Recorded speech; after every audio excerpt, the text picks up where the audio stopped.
Shalom kawan-kawan dan Bapak Ibu, bertemu kembali pada kesempatan yang baik ini dan salam sejahtera untuk semua. Om Swastiastu, Namo Buddhaya, salam kebajikan. Dan jikalau kemarin pembahasannya adalah mengenai saudara-saudara kita yang latihan core untuk persiapan Natal dan kemudian mendapatkan penolakan dari oknum-oknum tertentu, katanya mesti ada izin dulu dari pemerintah setempat. Nah kawan-kawan dan Bapak Ibu sekalian, tentu saja itu mengherankan dan juga cukup lucu. Masakan untuk latihan core dalam rangka persiapan Natal kok mesti ada izinnya? Jadi bila ada kawan-kawan dan Bapak Ibu sekalian yang mungkin belum menonton videonya, bisa melihatnya di sesi sebelumnya. Nah kemudian mengenai hal intoleransi ini sebenarnya juga sudah sering sekali terjadi di bangsa kita di Indonesia. Bahkan beberapa waktu yang lalu ada saudara-saudara kita yang beribadah kemudian mendapatkan penolakan, bahkan dibubarkan oleh warga sekitar, dan juga ada kekerasan fisik. Nah untuk lebih lengkapnya mari sama-sama kita dengarkan satu ulasan dalam video berikut ini. Ini masih rame nih soal pengeroyokan dan pembacokan sejumlah mahasiswa Katolik yang melakukan doa rosario ya.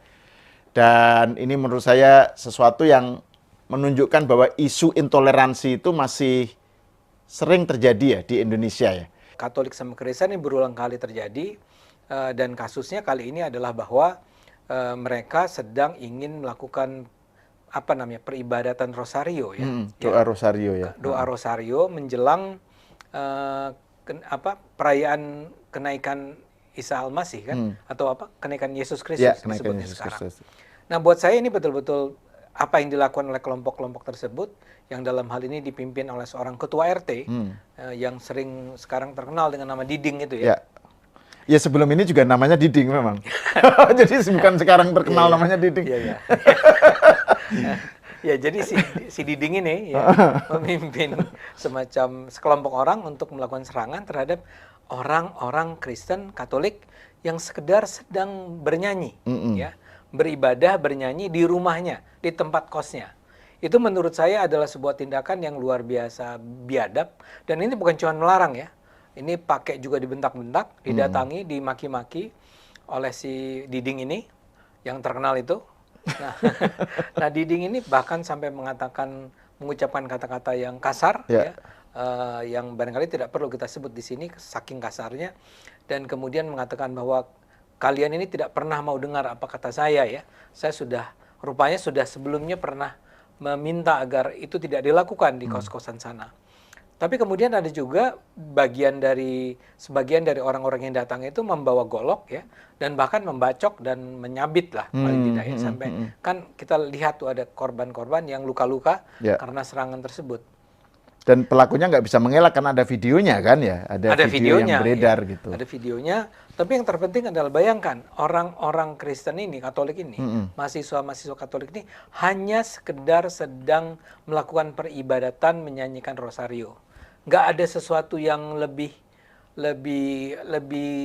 jauh dari itu. Misalnya, apakah suaranya terlalu keras, apakah ini menggunakan speaker toa keluar mengganggu. Ini nggak sedang menyanyi di dalam kosnya. Ya barangkali terdengar keluar, so what gitu kan. Betul. Ya. Tapi ini saja sudah cukup untuk membuat Diding dan kawan-kawan ini marah.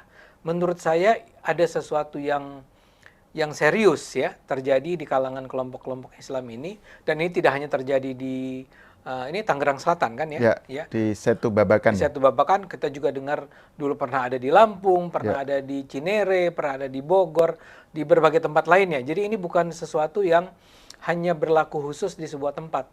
Ini adalah sebuah gejala yang berulang-ulang terjadi di banyak tempat oleh pelaku-pelaku yang berbeda-beda, tapi mereka memiliki kesamaan kebencian terhadap umat Katolik atau umat Kristen atau umat non-Muslim lainnya. Menurut saya itu harus memang bersama-sama kita tolak ya. Karena itu kami di PIS merasa perlu untuk menyampaikan pernyataan bahwa kami mengecam itu semua, kami mengutuk itu semua. Nah itu kan di pernyataan PIS yang segera keluar setelah kejadian ya Bang, kan menuntut supaya pihak aparat bertindak tegas dan sekarang kan sudah ada good news lah ya, bahwa polisi sudah langsung tersangkakan si pelakunya ya. Diding dan kawan-kawannya ya kan jadi tersangka, dan meskipun PIS menuntut supaya dikenai pasal berlapis kan sekarang ya tanda kutip hanya 5 tahun ancamannya. Nah, kawan-kawan dan Bapak Ibu sekalian, sebagaimana sudah kita dengarkan bersama-sama, dan mari kita melihat beberapa informasi yang kemudian berkembangnya di ruang publik mengenai hal tersebut sebagaimana yang ada di layar ataupun di screen kawan-kawan sekalian. Di sini jelaskan bahwa kasus pembubaran ibadah mahasiswa Katolik, ya, ini saudara-saudara kita Katolik, ya, ketua RT dan 3 warga sudah jadi tersangka. Nah, ini puji Tuhan, ya. Jadi pihak aparat juga sudah bergerak cepat mengenai orang-orang yang melakukan tindakan intoleransi ini, bahkan ada tindakan kekerasan di dalamnya. Jadi kawan-kawan dan Bapak Ibu sekalian, ya, beberapa waktu belakangan kita melihat, ya, sebenarnya mereka-mereka ini, ya, yang melakukan hal intoleransi itu bukan lagi sekedar melarang, ya, bukan hanya sekedar bersuara, tetapi sudah melakukan aksi tindakan, ya, dalam pengertian sebagaimana yang sudah kita lihat juga tadi dalam uraian yang disampaikan oleh Mas Ade Armando, bahkan mereka melakukan tindakan kekerasan. Jadi Bapak Ibu sekalian, ini tentu sesuatu yang sangat memprihatinkan, sesuatu yang sangat memilukan, dan hal-hal seperti ini tidak boleh terus dibiarkan. Mereka-mereka yang melakukan tindakan intoleransi ini harus bisa mempertanggungjawabkannya secara hukum, karena bangsa kita, negara kita Indonesia adalah bangsa dan negara hukum. Ada aturan main yang mesti dipatuhi, ada aturan main yang mesti diikuti, ya. Jadi mengapa sebenarnya orang-orang semacam ini, ya, yang tersebar di beberapa daerah di bangsa kita di Indonesia ini, kelompok-kelompok yang serupa itu sering sekali, ya, nampaknya tidak nyaman, tidak suka melihat orang yang beragama Kristen melaksanakan kegiatan peribadatannya, melaksanakan kegiatan agamanya dengan nyaman, dengan sukacita. Ada apa sebenarnya? Ya, ada apa sebenarnya dengan mereka-mereka ini? Mengapa seperti itu? Ya, apa susah dan sulitnya membiarkan saudara-saudara yang berbeda agama itu nyaman, tentram, aman melaksanakan aktivitas keagamaannya?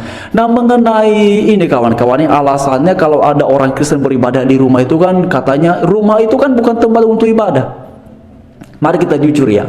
Ya, untuk orang-orang di luar sana yang sering sekali menjadikan hal itu sebagai alasan membenarkan tindakan perbuatannya, ya, emang benarkah hanya orang Kristen yang melaksanakan kegiatan ibadah di rumah? Benarkah hanya orang Kristen yang melaksanakan kegiatan peribadatan, ya, di tempat-tempat yang bukan tempat peribadatan, dalam pengertian bukan gereja, ya? Benarkah hanya orang Kristen yang beribadah seperti itu? Coba kita lihat kawan-kawan, ya. Coba kita searching, ya. Siapa yang selama ini misalnya melakukan kegiatan peribadatan bahkan menggunakan fasilitas umum seperti trotoar, ya, jalan-jalan?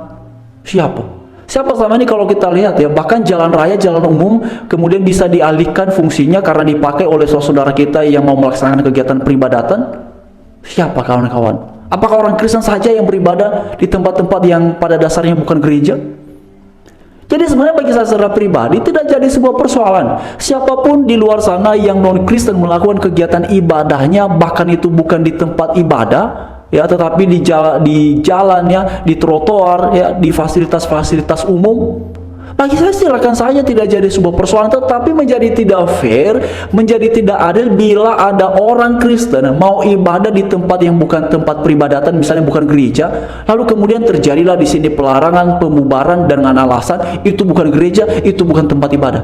Tapi orang-orang yang lain boleh melakukannya. Nah, ada apa ini? Ya, ada apa? Kok nampaknya kalian boleh, orang Kristen nggak boleh? Nah, bagaimana hal seperti itu coba kawan-kawan, ya?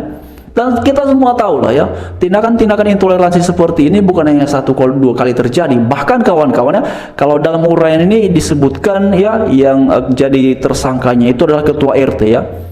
Nah, harusnya kan RT itu menjadi contoh, ya, menjadi teladan bagi warga sekitar situ untuk menghormati warga yang ada di situ, karena itu kan warganya, Bapak Ibu, ya, kawan-kawan sekalian, ya.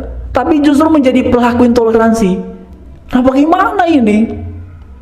Oleh karena itu kawan-kawan dan Bapak Ibu sekalian, tentu kita berharap, ya, kepada, ya, pemerintah agar benar-benar terus memberikan atensi terkait hal seperti ini. Bapak Ibu dan kawan-kawan sekalian, mengapa saya membahas sesi ini pada kesempatan ini?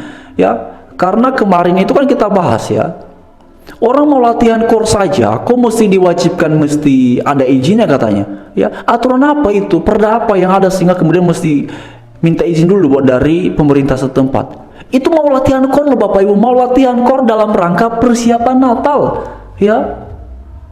Latihan kor saja kok mesti diwajibkan untuk izin dulu dari pemerintah setempat. Ya, Bapak Ibu yang belum melihat videonya kemarin saya sudah sertakan ya, Bapak Ibu kawan-kawan bisa melihat di sesi sebelumnya ya. Dan itu tentu sesuatu yang sangat memilukan ya, memilukan, memprihatinkan, juga tampak lucu ya. Lucunya bukan karena wah kok bisa begitu ya idenya ya, brilian sekali ya joknya ya, bukan kawan-kawan ya. Lucu karena ini sulit diterima oleh akal sehat. Kok latihan kor saja persiapan Natal mesti ada izin dulu? Gimana itu Bapak Ibu ya? Kalaupun misalnya alasannya karena untuk menghindari ya terganggunya warga sekitar. Bapak Ibu kadang-kadang saya miris ya melihat ya. Ya, mengapa mereka sering sekali menjadikan alasan wah takutnya nanti mengganggu warga sekitar, takutnya nanti mengganggu masyarakat sekitar. Kayaknya selama ini kita dengar ya aktivitas keagamaan setiap hari itu kawan-kawannya, bahkan menggunakan pengeras suara ya. Di daerah saya kalau mendengar hal seperti itu, bahkan ketika saya pergi ya ke daerah lain ketika mendengar hal seperti itu, kita biasa-biasa aja. Kita sudah tahu memang demikianlah ya aktivitas keagamaan saudara-saudara kita ini seperti itu adanya, ya sudah ya. Kita yang beragama Kristen ya tidak menjadikan itu sebagai sebuah persoalan. Namun lagi-lagi menjadi tidak adil ya ketika mereka boleh bahkan menggunakan pengeras suara, tapi yang Kristen beribadah bahkan tidak pakai pengeras suara, dikatakan ya nanti mengganggu masyarakat sekitar. Nah bagaimana itu Bapak Ibu ya logikanya? Di mana adilnya hal seperti itu?